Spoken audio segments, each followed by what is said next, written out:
ఒకటి EWS reservation, అది 2019లో వచ్చింది. బీజేపీ గవర్నమెంట్ తీసుకొచ్చింది. కోవిడ్, కరోనా, ఇళ్లకి ప్రజలు వెళ్ళలేదు. భారతదేశం అంతా నిశ్శబ్దంగా ఉన్నది.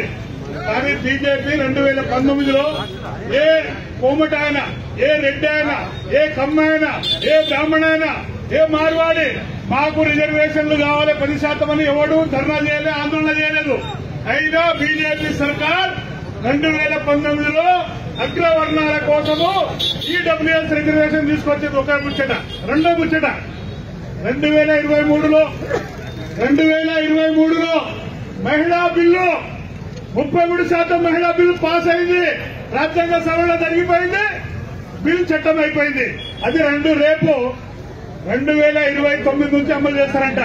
అంటే ఒకటి ఈడబ్ల్యూఎస్, రెండవది మహిళలకు 33% రిజర్వేషన్ బిల్ పాస్ అయింది. అయితే మీకు 33% మహిళా బిల్లు గురించి, ఈ రెండు బిల్లుల గురించి కాంగ్రెస్, టీఆర్ఎస్, బీఆర్ఎస్, బీజేపీ వైఖరి మీకు చెప్పదలుచుకున్నా. జరిగిపోయింది. ఏమో చేసిరు. ఈడబ్ల్యూఎస్ రిజర్వేషన్లు రాజ్యాంగం ఏమంటుంది? ఎవరి జనాభా ఎంత ఉంటే వాళ్ళకంత రిజర్వేషన్ ఇవ్వాలంటుంది. ఇంకోటి ఏమంటుంది? Educational backward, social backward. Education backward అంటే 3000 సంవత్సరాలుగా ఈ విద్య నోచుకొని జాతులకు. రెండవది కుల వివక్ష ఉన్న జాతులకు మాత్రమే రిజర్వేషన్ ఇవ్వమంటుంది రాజ్యాంగము. కానీ రాజ్యాంగానికి వ్యతిరేకంగా బీజేపీ పేదరికం ప్రాతిపాదికన తీసుకొచ్చింది బిల్లు. అది రాజ్యాంగ వ్యతిరేకమైన బిల్లు. ఆ బిల్లును 2019లో పార్లమెంట్ లో బీజేపీ తీసుకొస్తే కాంగ్రెస్ పార్టీ ఓటేసిందా, వ్యతిరేకించిందా? కేసీఆర్ ఓటేసిండు. సిపిఐ, సిపిఎం అరే పార్టీలు వేరే కదా, జెండాలు వేరే కదా, పార్టీలు వేరే కదా, జెండాలు వేరే కదా. ఎజెండా ఒక్కటే, ఎజెండా ఈడబ్ల్యూఎస్ ఒకటే. అది రాజ్యాంగ విరుద్ధమైన బిల్లు. అది అయినా అది సుప్రీంకోర్టు కొట్టేది. ఎందుకు కొట్టేది? పార్లమెంట్ లో చట్టం అయిపోయింది. ప్రజాస్వామ్యంలో సుప్రీంకోర్టు కాదు. ఒకవేళ బీసీలకు 52% రిజర్వేషన్ ఇస్తూ చట్టం చేసి 9వ షెడ్యూల్లో పెడితే సుప్రీంకోర్టు కొట్టేసదా? కొట్టేది. రెండవది మహిళా బిల్లు 33% మహిళా బిల్లు గురించి మీకు చెప్పాలి. గతంలో 2004, 2009 కాంగ్రెస్ గవర్నమెంట్ ఉన్నప్పుడు, యూపీఏ గవర్నమెంట్ ఉన్నప్పుడు మహిళా బిల్లు 33% కావాలని పార్లమెంట్ లో బిల్లు పెట్టిండ్రు. బిల్లు పెడితే లాలూ ప్రసాద్, ములాయం సింగ్ యాదవ్, బహుజన లీడర్లు బిల్లును చింపి పుట్టలేసిరు. ఎందుకు? అరే 33% మహిళా బిల్లులో బీసీ మహిళా కోటా ఉండాలరా. మహిళా బిల్లు అంటే ఎవరు?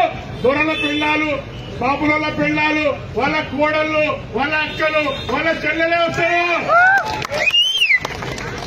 ఈ 33% మహిళా బిల్లులో బీసీ మహిళా బిల్లు పెడితేనే ఒప్పుకుంటాం. బీసీ మహిళా కోట 33% మహిళా కోటలో బీసీ మహిళా కోట ఉండాలి అని యూపీఏ గవర్నమెంట్ ఉన్నప్పుడు ములాయం సింగ్, లాలు ఆ బిల్లును చించి బుట్టలో పడేసిరు. Bill pass కానియలేదు. కానీ మొన్న బీజేపీ 2023లో అదే మహిళా బిల్లును పార్లమెంట్ లో పెట్టింది. బీజేపీ పెడితే కాంగ్రెస్ వ్యతిరేకించాలి. ఏమని?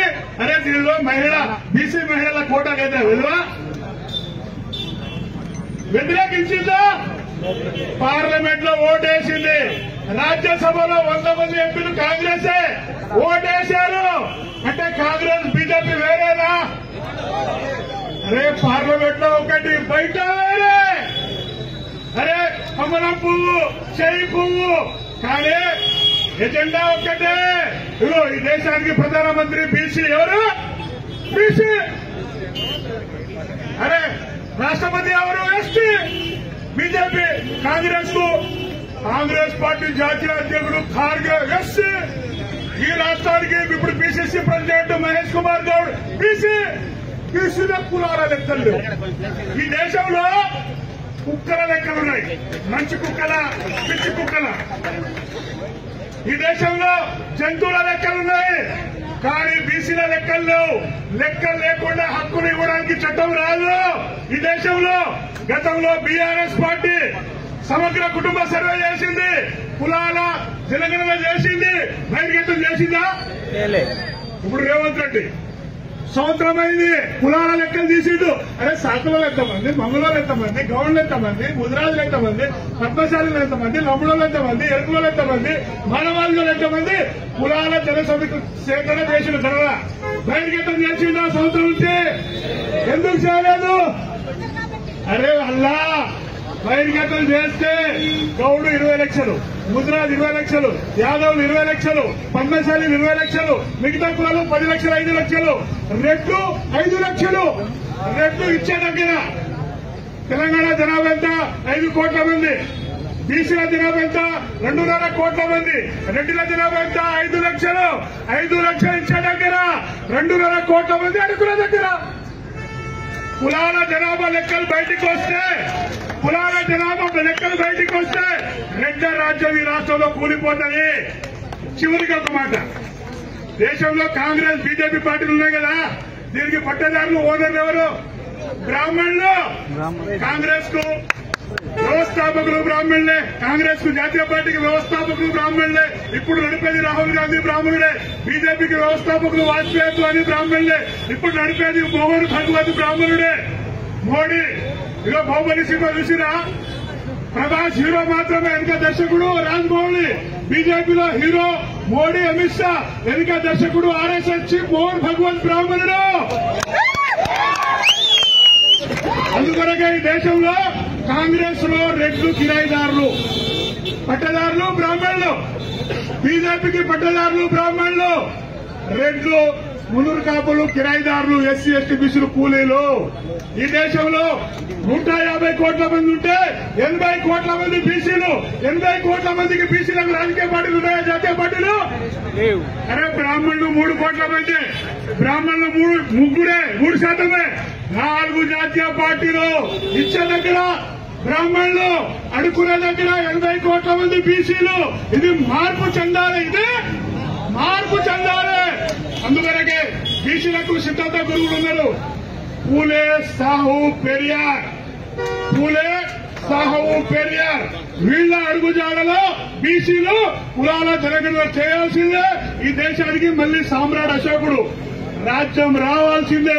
ఎస్సీ ఎస్టీ ఎందుకు సపోర్ట్ చేస్తున్నారో చెప్తా లాస్ట్ గా. ఎస్సీ ఎస్టీ 25%, బీసీలు 50%. ఈ 25% ఎస్టీలు విముక్తి జరగాలంటే బీసీల విముక్తి విముక్తి పడి ఉంది. అందువరకే బీసీ ఉద్యమానికి బహుజన్ ముక్తి పార్టీ, బీసీ ఉద్యమానికి బహుజన్ ముక్తి పార్టీ బాంసే సంపూర్ణంగా మద్దతిస్తుంది. ఢిల్లీలో జనవరిలో 1,00,000 మందితోటి మేము ధర్నా చేయబోతున్నాం. మీరందరూ ఆ ధర్నాకు వచ్చి విజయవంతం చేయాలని కోరుతూ జై భీమ్, జై పూలే, జై సాహు మహారాజ్. Thank you.